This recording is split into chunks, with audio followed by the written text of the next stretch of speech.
Donc, je vous propose aujourd'hui d'aborder un sujet majeur sur les veaux, enfin un des sujets majeurs sur les veaux, c'est-à-dire les troubles respiratoires des veaux, et notamment de faire un focus sur les différents leviers de prévention de ces troubles respiratoires et de faire aussi un point sur l'ambiance de la nurserie.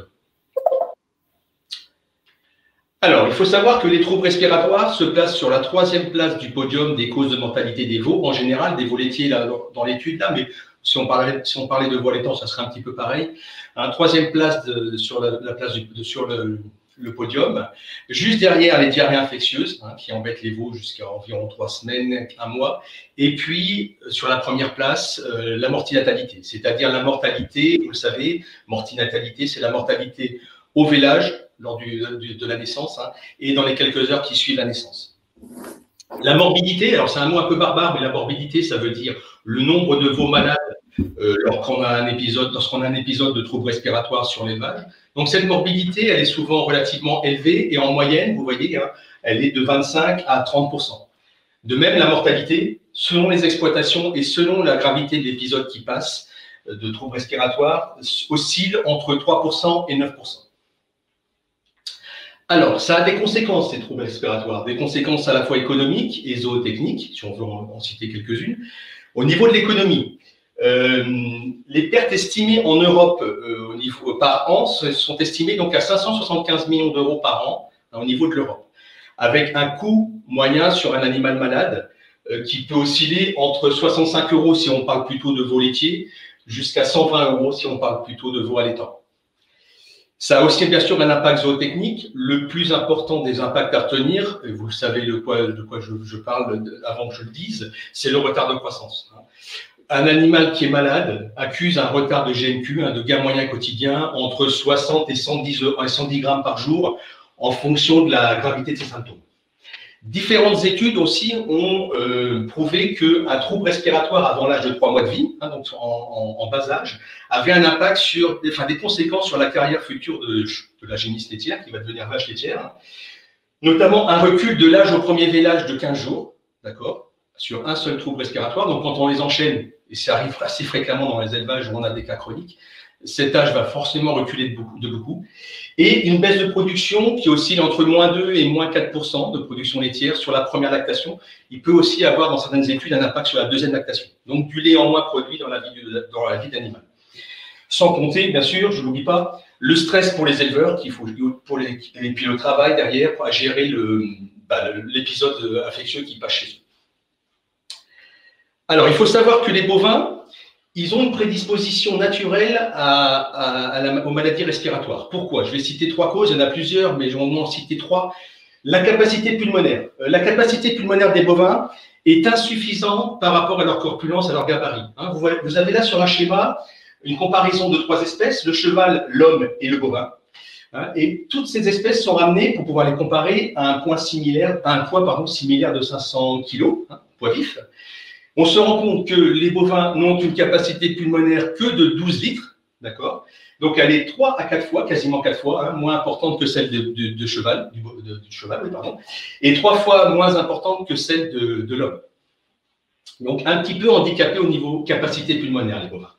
Autre chose, particularité anatomique, les trachées, les bronches sont un peu plus étroites dans cette espèce, donc plus d'air est expiré et inspiré à chaque mouvement respiratoire, parce qu'il faut que le flux d'air se fasse dans la tuyauterie entre guillemets plus étroite, avec potentiellement des petites turbulences et d'autres des petites irritations possibles. Donc un circuit d'air qui fait qu'il est un petit peu plus irritant que d'autres espèces. Et enfin, vous le savez peut-être pas, mais vous allez comprendre pourquoi ce qui découle de cette phrase. La maturité des poumons chez les bovins est complètement atteinte à l'âge de 1 an. D'accord? Donc, c'est pour ça qu'on a surtout des troubles respiratoires sur les bovins de moins d'1 an, avec une grande fourchette qui attaque entre, on va dire, 2 mois et 6 mois. C'est ce que vous constatez dans vos élevages. Alors, quand on parle de maladies respiratoires, de troubles respiratoires, il y a 3 grandes catégories de facteurs de risque que j'ai voulu schématiser ici sur la diapositive. C'est ce que j'appelle un petit peu le triptyque des facteurs de risque. Alors, vous avez la sensibilité, je vais mettre de l'autre côté, la sensibilité individuelle des veaux, qui peut être plus ou moins, le veau peut être plus ou moins sensible à telle ou telle pathologie. Vous avez L'environnement direct du veau, quand je parle d'environnement direct du veau, c'est bien sûr la conduite du lot, du veau et de l'élevage, et bien sûr l'ambiance du bâtiment, qui fera l'objet de notre troisième partie d'exposé, qui là est très importante. Et enfin, les agresseurs qui attaquent, donc les agents pathogènes, qui selon les exploitations sont plus ou moins agressifs, plus ou moins méchants, et vont poser problème. Alors on va essayer de développer tout ça. Si on parle des agents pathogènes, je vais me remettre de l'autre côté pour que vous voyez mieux la partie droite de la diapo. Si on parle des agents pathogènes, on peut bien sûr distinguer les deux grandes familles d'agents pathogènes infectieux, ce qui sont les virus et les bactéries. Parmi les virus, les deux plus importants dans les pathologies des bovins sont le virus respiratoire syncytial des veaux, des bovins, et puis le parainfluenza 3. Il y en a d'autres, il y aura aussi l'IBR, il y aurait le BVD, il y aurait le coronavirus, etc.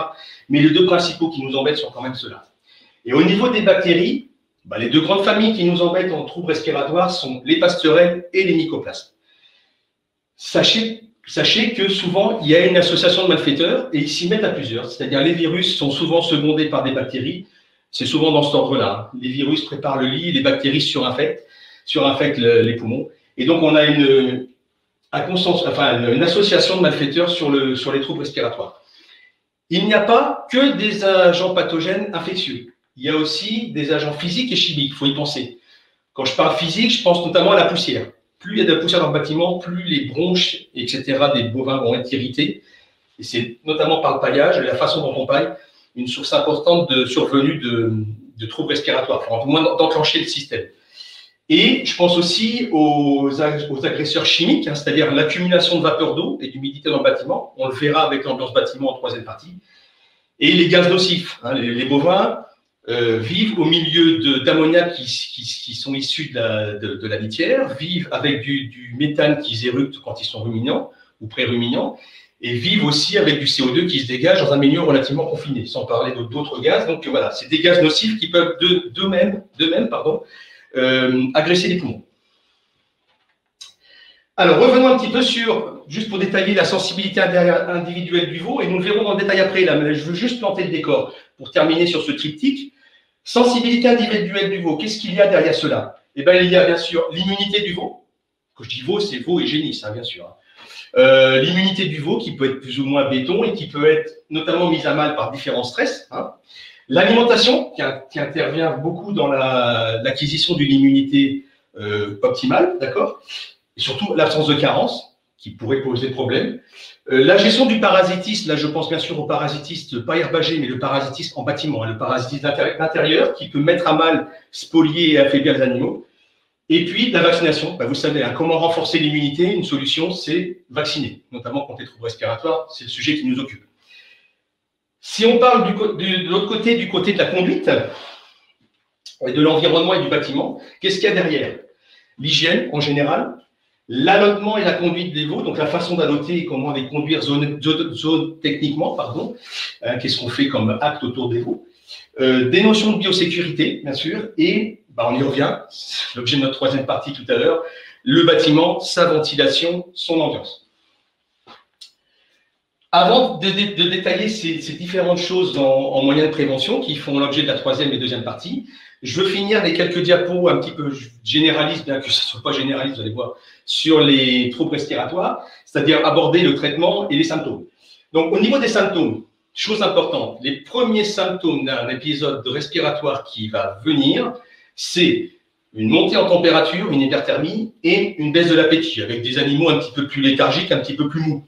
Et quoique, il y a des animaux qui, à 41, vont toujours manger, donc c'est un petit peu déroutant. C'est ça les premiers symptômes. Et si on les repère pas, ce qui n'est pas toujours facile, parce qu'ils sont assez frustres et assez peu spécifiques d'une pathologie, si on ne les repère pas, en 48 heures, on peut avoir des lésions sur les poumons qui deviendront irréversibles. Donc 48 heures, c'est très court. Sur un certain pourcentage des poumons, et qui ne feront plus marche arrière au niveau de récupération des capacités pulmonaires. Donc, il faut être très vigilant pour les repérer, pas toujours facile, très réactif. Et le premier réflexe qu'on doit avoir, et l'outil qu'on doit avoir pour ça, c'est le seul que je connaisse, le thermomètre. D'accord? Donc, n'hésitez pas à prendre la température. Petit point sur les traitements, sans rentrer dans le détail, mais les traitements, si vous voulez limiter, minimiser les risques de séquelles ultérieures, et ne pas arriver dans des formes chroniques où, vous savez, vous avez quelques veaux qui refont des rechutes et deviennent chroniques et voire des non-valeurs économiques parce qu'ils ne feront jamais rien de bon en carrière, entre guillemets, eh bien, il faut que le traitement soit le plus précoce possible. La prescription des vétérinaires, généralement, sur ordonnance, donc prescrit toujours une association d'antibiotiques et d'anti-inflammatoires. C'est le duo de choc pour gérer ces pathologies. Et autre chose très importante et qui, à mon sens, n'est pas souvent mis en place dans les élevages, isoler le malade. La pandémie actuelle, on n'en est pas sorti, mondiale qui nous a touchés, a mis en lumière l'importance d'isoler les malades pour éviter la contagion du reste de la population qui n'est encore pas malade. Malheureusement, à mon sens, dès qu'on a un animal malade dans une exploitation, il n'est pas toujours séparé du lot des autres veaux de manière à limiter sa contagion aux autres lots. Il suffit d'avoir une case toute seule, une petite niche, voilà, un endroit pour mettre un malade. Alors, deuxième partie, on va attaquer tous les leviers d'action de manière à prévenir les pathologies respiratoires. Un animal devient malade quand ses défenses immunitaires, donc ses moyens de défense immunitaire, sont mis à mal, sont diminués, notamment à cause de stress. Et de ce fait-là, les agents infectieux en profitent pour attaquer. D'accord? Alors, qu'est-ce qui met à mal et qui amène des stress et qui baisse les moyens immunitaires? On l'a vu, la sensibilité individuelle. D'accord? Deuxième élément, la façon dont on conduit les animaux. Troisième élément, le bâtiment, son ambiance, sa ventilation. Et donc, pour gérer tous les moyens de prévention, agir sur tous ces leviers d'action que j'ai entourés en rouge. D'accord? Donc, on va les détailler dans la suite de l'exposé. Alors, première chose, la sensibilité individuelle des veaux, qui peut être plus ou moins sensible aux pathologies. Première chose importante, lui transférer une immunité béton, entre guillemets, la plus optimale possible. Ça commence par la prise de colostrum, un transfert passif d'immunité après sa naissance, qui doit être donc le transfert, la prise de colostrum la plus précoce possible, et un bon colostrum de qualité et en quantité suffisante. Benoît, je ne sais pas si tu as le résultat du sondage. Eh bien, évidemment, le résultat du sondage, il est excellent, puisque 100% des éleveurs qui sont connectés, 100%, voilà, il y a un sondage qui vient d'arriver, 100% des éleveurs mesurent leur colostrum. D'accord. Mais je suis sûr que c'est des éleveurs qui livrent leur colostrum à l'action colostrum. N'hésitez pas à revenir vers nous, j'en profite pour le petit message. Le colostrum, on peut collecter du colostrum à Littoral Normand. Voilà, vous pouvez revenir vers nous. Non, c'est un bon chiffre. Et comme tu me dirais, il ne faut pas voir le verre à moitié vide. Donc, il faut le voir à moitié plein. Donc, non, c'est un bon chiffre. Et différentes choses. Effectivement, Benoît, tu évoquais les éleveurs qui se sont mis, entre guillemets, à récolter le colostrum, donc à le mesurer, à mesurer leur qualité. Et puis, je pense que tous les discours qu'on a relayés dans la campagne depuis des années, c'est quand même de plus en plus passé dans les mœurs, entre guillemets, de mesurer la qualité du colostrum. Donc, je reviens à mon colostrum. Il faut savoir que pour protéger un veau, il faut que ce veau avale 200 grammes d'immunoglobuline le plus vite possible dans sa vie, et si possible sous 8 heures de vie. On peut dire 12, 24 maxi, mais si c'est 8 heures, c'est tant mieux. Donc, pour savoir c'est quoi 200 grammes d'immunoglobuline, une seule solution, il faut mesurer la qualité du colostrum. Alors, on a des instruments peut-être un peu plus modernes, je pense au réfractomètre, relativement facile d'utilisation, et ajuster la volume de colostrum en fonction de la mesure lue, c'est-à-dire on considère que les colostrums sont à peu près bons au-dessus de 22% Brix à la lunette colostrum, et quand on est à 22, par exemple, il faut à peu près 4 litres pour passer 200 grammes au veau. Quand on est au-dessus de 22, il faudra un peu moins, d'accord? Donc voilà, nécessité de mesurer et d'ajuster le volume de prise de colostrum. Maintenant qu'on a transféré l'immunité à la naissance qui va lui servir pendant on va dire les 6 premières semaines, il faut que le veau développe sa immunité propre en face de son microbisme qu'il rencontre dans l'environnement. Et donc là, il a besoin d'une alimentation optimale, aucune carence, une alimentation équilibrée, énergie, azote, etc. Des transitions souples, bien sûr, et aucune impasse sur les oligos, les vitamines et les minéraux. C'est les petits rouages essentiels de tous les mécanismes de l'immunité. Donc là, quelque chose de très important. Autre chose, pour limiter la sensibilité des individus, des veaux, attention au parasitisme de bâtiment, le parasitisme d'intérieur, pas celui des herbages. Bien sûr, les éleveurs connaissent la coccidiose qui affaiblit les veaux et voire même des follicules au stade ultime. mais moins connus des éleveurs, les nématodes de bâtiments, aussi appelés strong, parce que c'est moins barbare que le terme de nématode. Donc les deux plus connus sont strongyloïdes et tricure, en veau laitier. On pourrait rajouter l'ascaris en veau allaitant. Voilà, ces petites bébêtes, entre guillemets, confisquent une certaine partie des cellules immunitaires, donc il y en a moins pour se défendre contre d'autres choses.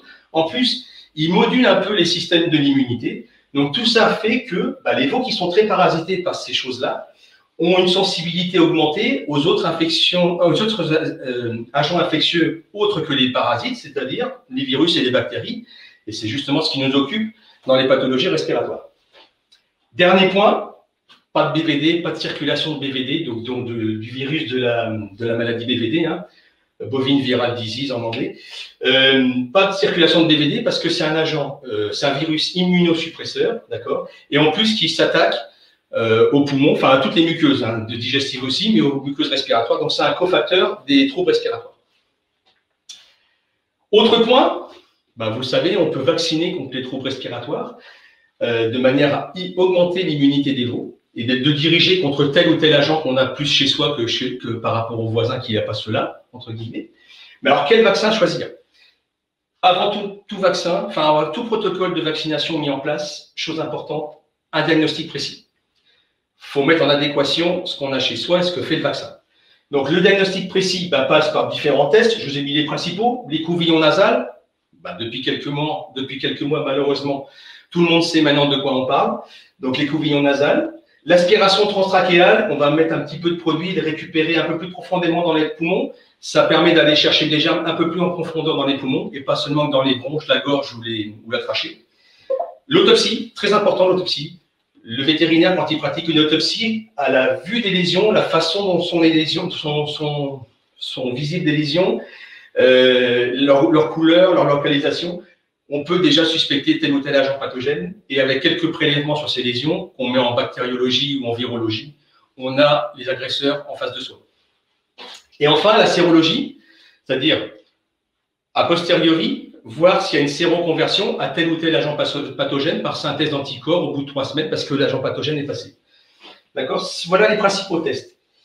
Donc, on a répondu à une première question. Est-ce que j'ai des virus chez moi? Est-ce que j'ai des bactéries chez moi? Ou est-ce que j'ai les deux? Je vous ai dit que souvent on avait les deux, malheureusement. Il y a une association de malfaiteurs. Il faut encore répondre agencer deux pièces du puzzle pour être complet. Maintenant qu'on connaît les agresseurs. C'est un, à quel âge sont malades mes veaux? Parce qu'ils peuvent être malades précocement ou plus tardivement. Et deux, être sûr que le vaccin que je choisis colle, soit en adéquation avec les pathogènes que j'ai chez moi. Donc ça, c'est le travail du vétérinaire de vous aider dans ce choix. Hein. Donc, c'est sous prescription vétérinaire, les vaccinations. Il faut bien sûr que le protocole vaccinal soit fait dans les règles de l'art, donc bien sûr la conservation au frais des vaccins, etc. Mais surtout un protocole terminé avant la saison à risque. Hein. Si les éleveurs ont généralement un épisode pulmonaire en novembre, décembre, juste avant Noël, il faut que les vaccins soient complètement terminés avant fin octobre, pardon, hein, de manière à ce qu'en novembre, les veaux soient protégés. Alors, on a 2 grandes voies d'administration. Pour vous y repérer un petit peu, bien qu'il y a différents petits protocoles satellites, mais les 2 grandes lignes, hein, les 2 grandes lignes. Soit les veaux sont malades avant 2 mois, très très jeunes dans leur vie. On choisit plutôt la voie intranasale, qui permet de protéger contre les virus, le virus syncytial et le PI3, hein, et qui permet de protéger en une seule dose des veaux qui sont âgés de 15 jours, puisqu'on l'a fait à 9 jours, et en 5 jours, c'est à peu près protégé. Donc, des veaux dès 15 jours de vie sont protégés contre les principaux virus qui font de gros dégâts, hein, et des morts très très rapides en quelques heures. Par contre, attention, quand on fait celui-là, on ne vaccine pas contre les passerelles, la bactérie, hein, et il n'est pas impossible qu'il y ait un petit passage de bactéries à une mauvaise saison, un petit climat de Toussaint, entre guillemets, un doux et humide. Et là, c'est pas parce qu'on a fait ce vaccin-là qu'il faut se dédouaner de surveillance et d'agir avec un antibiotique ou un anti-inflammatoire sous prescription du vétérinaire, parce que des bactéries peuvent toujours attaquer. Autre protocole, si mes veaux sont malades après 2 mois de vie, beaucoup plus tardivement. Donc là, super, on peut choisir la voie intramusculaire qui, en plus des virus, associe la bactérie, la passerelle. Hein. Par contre, on est sur un pas de temps un peu plus long. C'est 2 doses à 3-4 semaines d'intervalle, la première à 15 jours de vie, et 100% de protection une quinzaine de jours après la deuxième. Donc, on est bien sur des veaux qui ont plus de 2 mois. D'accord? Bien sûr, on peut associer ces 2 protocoles dans le temps pour protéger de façon maximale contre virus et bactéries. Deux autres choses importantes sur les vaccins. L'investissement, quels que soient les calculs, sont toujours rentables. Un vaccin, c'est entre 6, enfin un protocole vaccinal, c'est entre 6 et 16 euros, selon qu'on fait un truc ou deux trucs, entre guillemets. L'investissement est toujours rentable si on le compare aux pertes de veau, aux soins, aux traitements, coût des traitements qui n'est pas négligeable, hein, etc., au temps passé.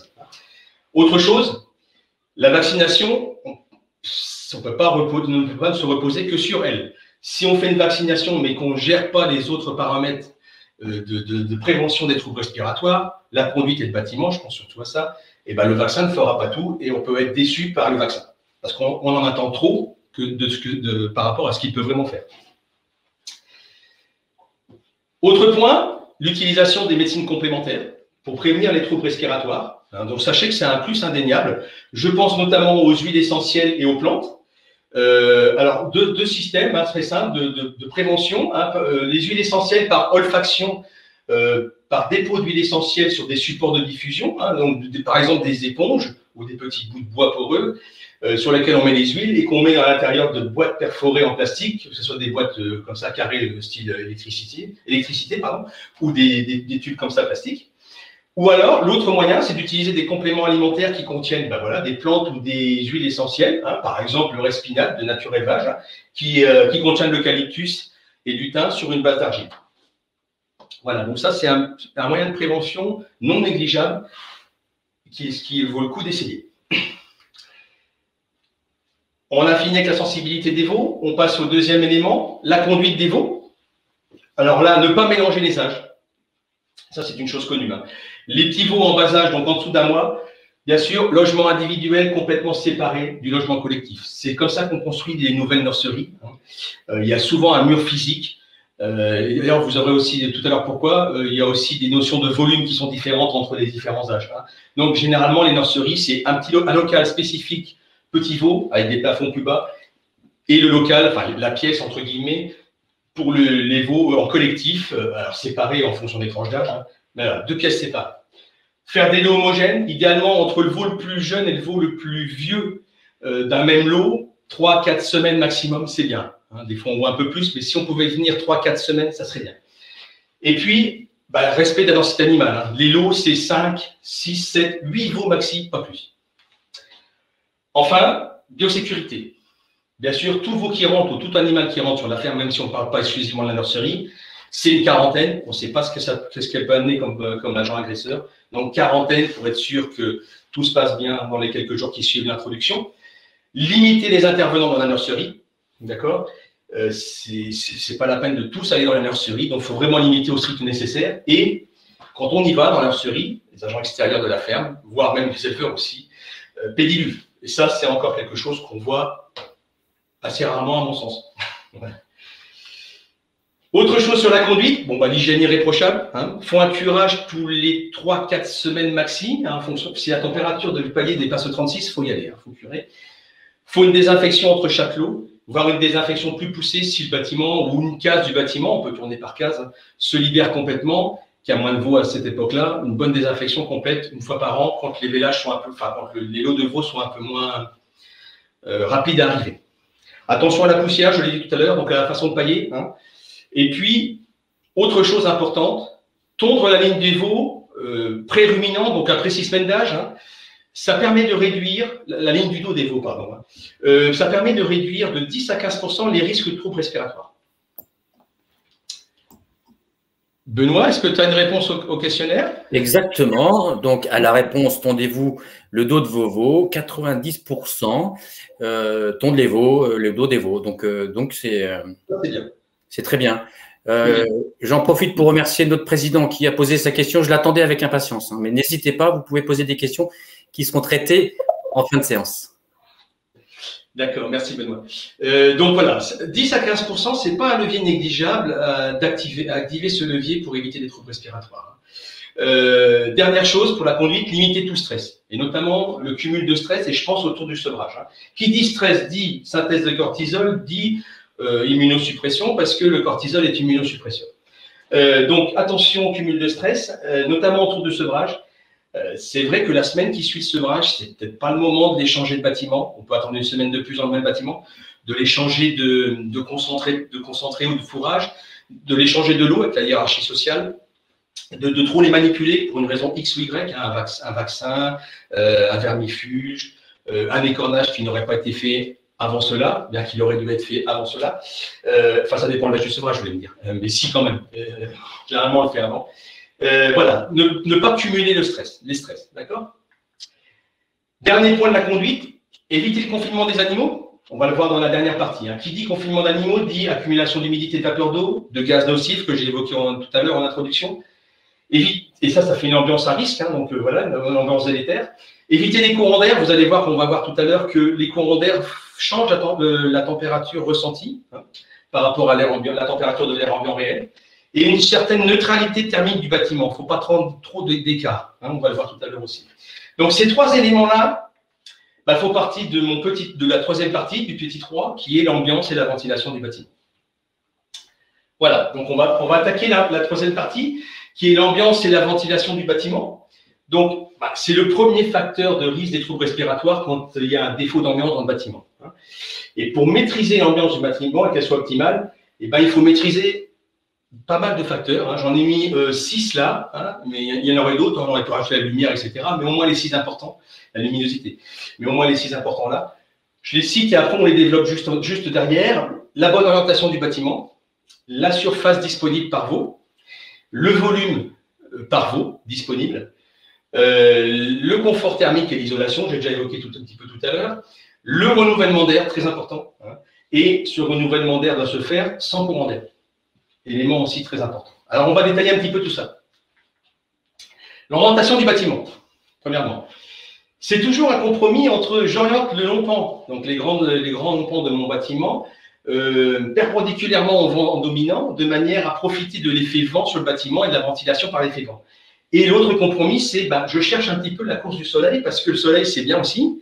Ça permet de réchauffer le bâtiment, qui des fois est trop froid. Ça permet d'assécher la litière, parce qu'on chauffe le bâtiment. Ça permet aussi de bien-être des animaux, la lumière, la synthèse de vitamine D active, etc. Plein de choses. La repro, etc. quand on parle des génisses plus âgés. Donc, c'est toujours un compromis. Pour être clair, bien qu'il peut y avoir des exceptions, mais pour être clair et synthétique, sur un bâtiment fermé, on va généralement mettre le long pan perpendiculairement au vent dominant. Hein, et donc, on va mettre le long pan dans nos régions orientées vers le sud-ouest. D'accord? Ouest ou sud-ouest. Dans les bâtiments semi-fermés, où un des côtés est ouvert, oui, c'est là.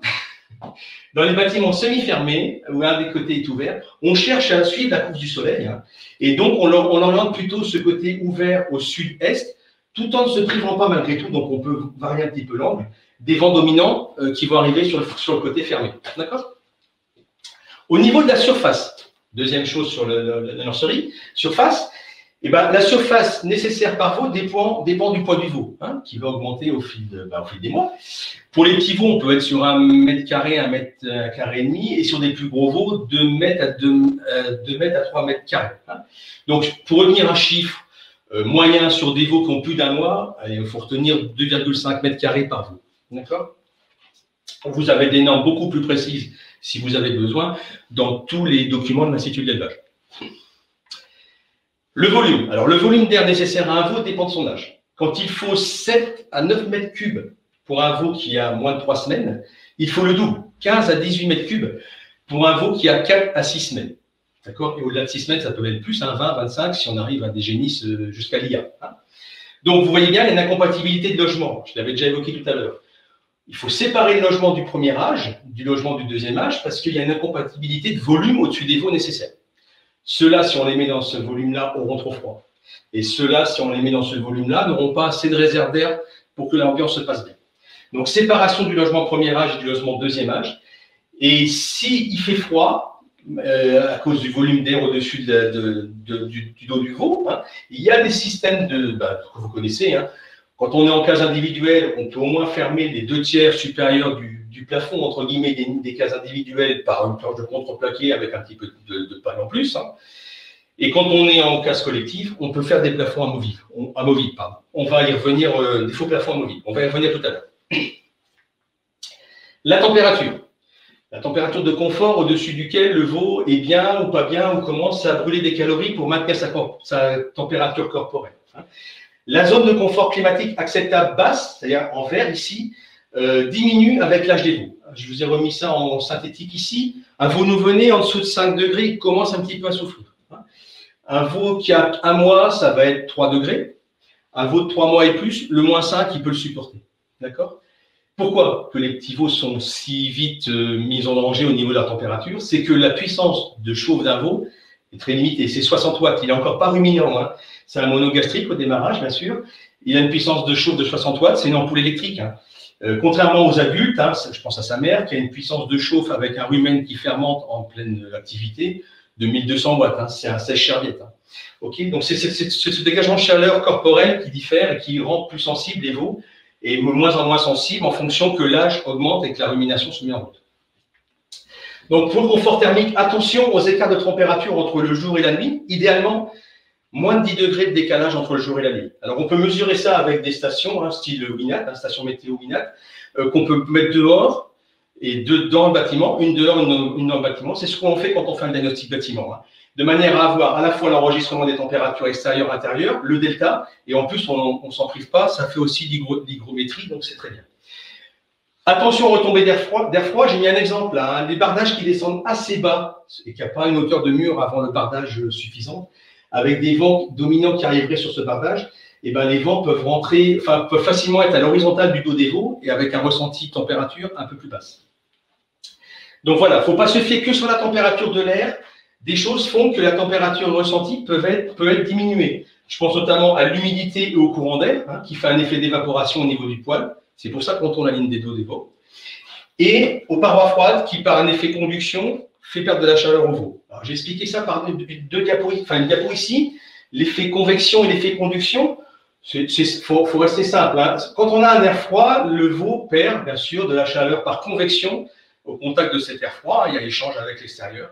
Donc, pour éviter cet effet convection, attention au respect des normes d'entrée d'air, éviter les courants d'air, d'accord? Et une mesure phare quand il y a vraiment besoin que le bâtiment se retrouve froid, c'est isoler le plafond, hein, s'il y a besoin. Et attention aussi à l'occupation du bâtiment. On voit des fois, c'est en fonction des vélages. Autant un bâtiment qui va contenir 40 veaux va se réchauffer assez vite avec les chaleurs dégagées par les veaux. Quand on n'en met que 10, ça change tout. Et l'occupation du bâtiment joue aussi sur cet effet convection. Autre point important, la conduction. Le veau peut perdre facilement de la chaleur par contact avec une paroi ou un sol froid. Hein.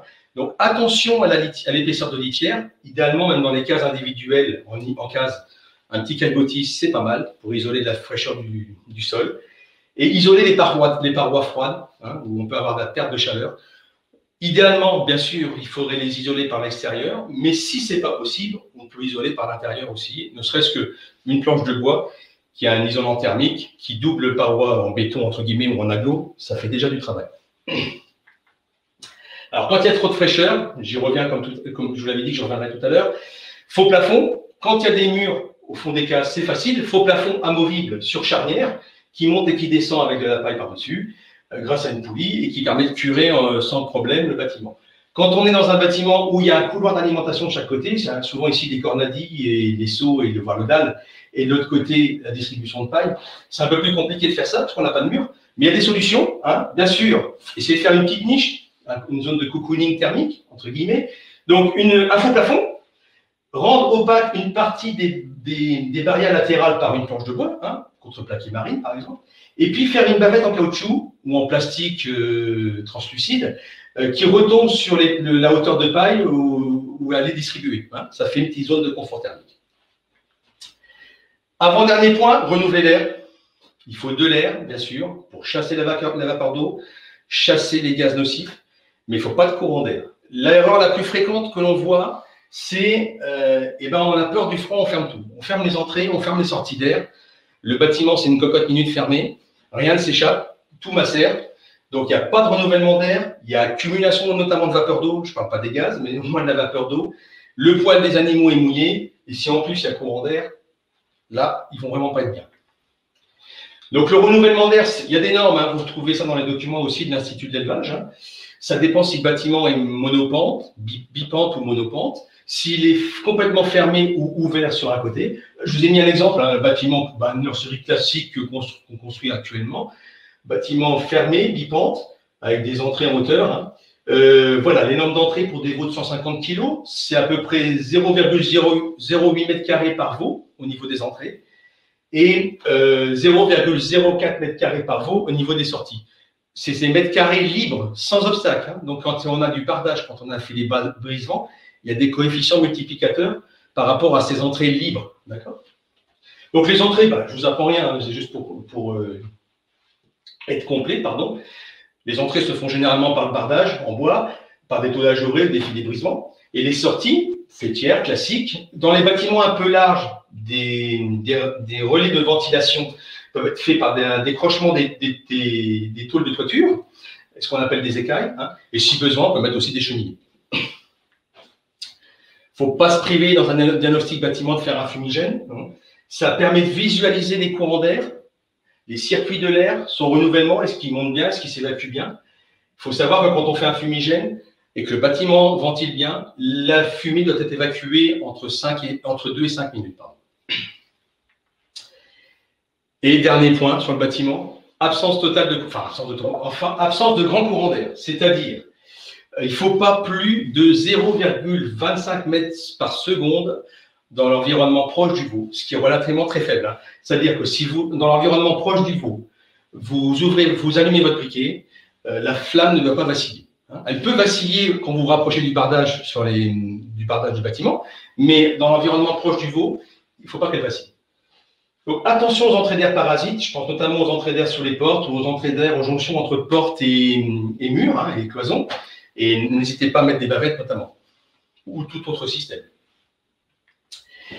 Pour conclure sur le bâtiment, avant de faire la conclusion générale, on voit généralement, vous le savez, deux types de bâtiments. Les bâtiments qualifiés d'anciens, hein, sans être péjoratifs, au contraire, parce qu'ils ont un grand atout en verre que j'ai mis.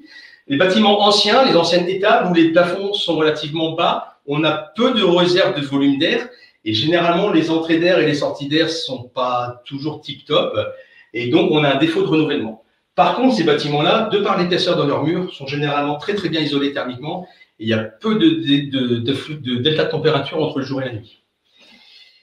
Autre type de bâtiments, les plus récents, qu'on a fait un peu trop haut pour pouvoir rentrer le tracteur, hein, la mécanisation, qu'on qualifie des fois de cathédrale, un peu trop haut. Alors il y a un énorme volume d'air, la température interne peut être fraîche parce que l'isolation n'est pas suffisante, notamment en toiture, hein.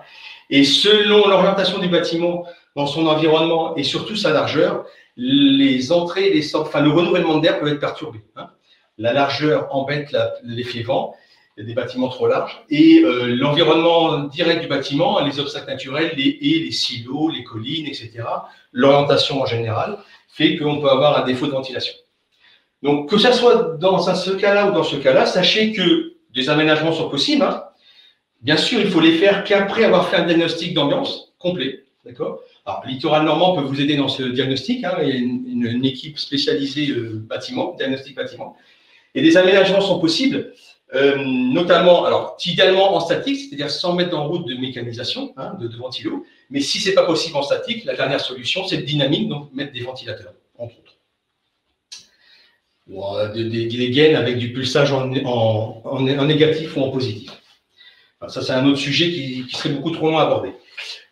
Voilà, je voudrais juste conclure en vous disant que le meilleur des traitements sur les pathologies respiratoires, c'est celui qu'on ne fait pas, parce qu'on maîtrise complètement la prévention. Et alors, pour synthétiser cette prévention, vous avez compris, hein, faut un bâtiment avec une ambiance au top, optimale. Hein. Faut un bon choix de conduite zootechnique des animaux, une bonne alimentation. Hein, faut qu'ils soient bien dans leur environnement. On va rejoindre aussi là le bien-être animal. Et puis, éventuellement, mettre en place une vaccination quand, manque de chance, chez soi, on a des agents agresseurs un peu plus agressifs que chez le voisin.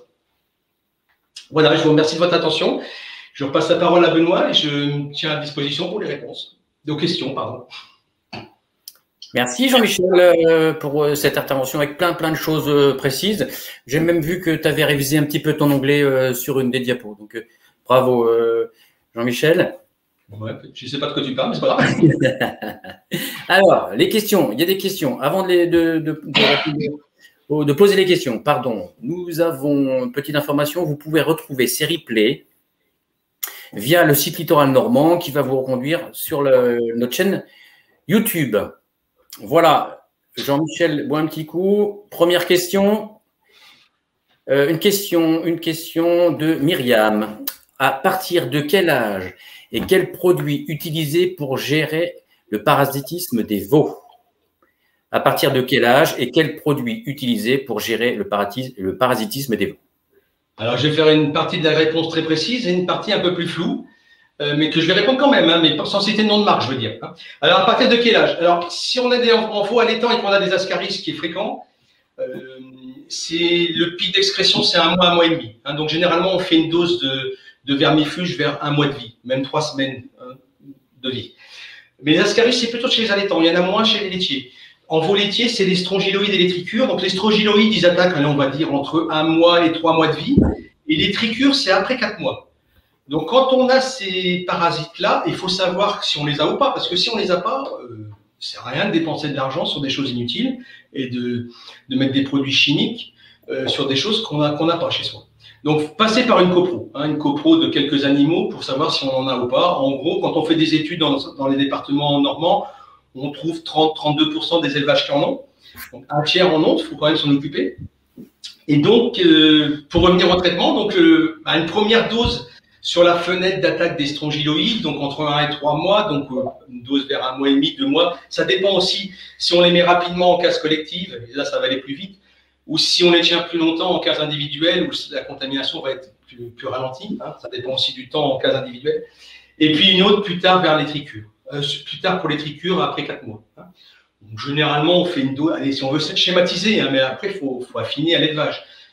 Vers 2 mois et 4 mois de vie, plus ou moins 15 jours, c'est bien, ce traitement. Et après, tous les traitements vermifuges fonctionnent. Hein.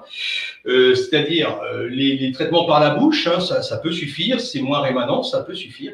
Les traitements sur le dos en piqûre aussi, ils sont un petit peu plus onéreux, mais tout fonctionne, des vermifuges. Très bien, j'espère que tu as répondu à la question. N'hésitez pas, hein, vous pouvez faire un petit mot sur le chat si vous voulez des compléments d'information. Alors, question de Annie.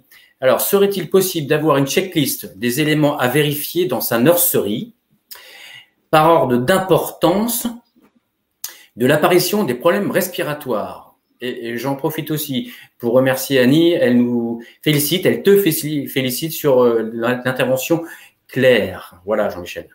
Merci, Annie. Une checklist, c'est des fois le problème de la checklist, c'est qu'elle doit être adaptée à chaque élevage. En tout cas, première checklist à avoir quand on a, premier élément de la checklist, c'est un nom un peu barbare ça, à avoir quand on a des troubles respiratoires, c'est, je vous ai dit, savoir ce qu'on a. Donc faire des analyses, savoir si on a des bactéries, des virus, qu'est-ce qu'on a chez soi. Et en fonction de ce qu'on a chez soi, après aller voir, bien sûr, revoir un petit peu sa conduite si on a des failles, hein, je pense au stress, etc., ou à tomber de la ligne des veaux. Et après, s'occuper du bâtiment, donc là, faire un diagnostic bâtiment avec les points qu'on a vus. Hein, est-ce qu'il y a assez d'entrée, assez de sortie? Est-ce qu'il y a d'air? Est-ce que la température n'est pas trop fraîche la nuit, descend pas trop bas, etc. Donc, analyser, savoir ce qu'on a, être sûr qu'on ne fait pas trop de grandes erreurs dans la conduite. Enfin, ce n'est pas des erreurs, mais des oublis. Hein. Et puis, notamment, ça peut arriver, un manque d'oligo et de vitamines parce qu'on est en ration fermière, en concentré, premier âge et deuxième âge, et qu'on oublie de mettre le minéral qui est inclus dans les produits du commerce. Hein. Voilà, ça peut arriver qu'on oublie. Et puis, les paramètres d'ambiance bâtiment, les principaux étant la température, l'hygrométrie et le calcul des volumes. J'espère avoir répondu, mais c'est une question oui, on pourrait détailler des heures, quoi. Très bien, merci Jean-Michel. Je propose que le président nous rejoigne. Il va poser la question. Il a une question, président, il va la poser. Oui, Jean-Michel, j'ai une petite question. Dans le cadre tu parlais des diagnostics précoces, comment on différencie bien un problème respiratoire d'un problème alimentaire? Température et baisse d'appétit. Quand il y a un problème alimentaire, il n'y a pas ces choses-là. Pour qu'il y ait une montée en température, il faut de l'infectieux. Donc, il faut une bactérie ou un virus. Souvent, les virus. Hein. Les virus montent à 41, les bactéries un peu plus lentement. Quand on a un problème alimentaire, on n'a pas de montée en fièvre. Mais on a des problèmes d'appétit. Comment? Mais on a des problèmes d'appétit. Oui, alors oui, s'il y a un problème alimentaire, on peut avoir des problèmes d'ingestion, d'appétence, etc.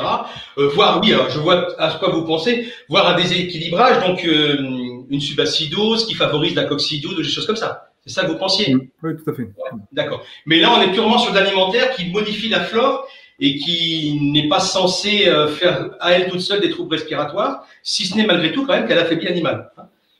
Pas une erreur, mais une conduite...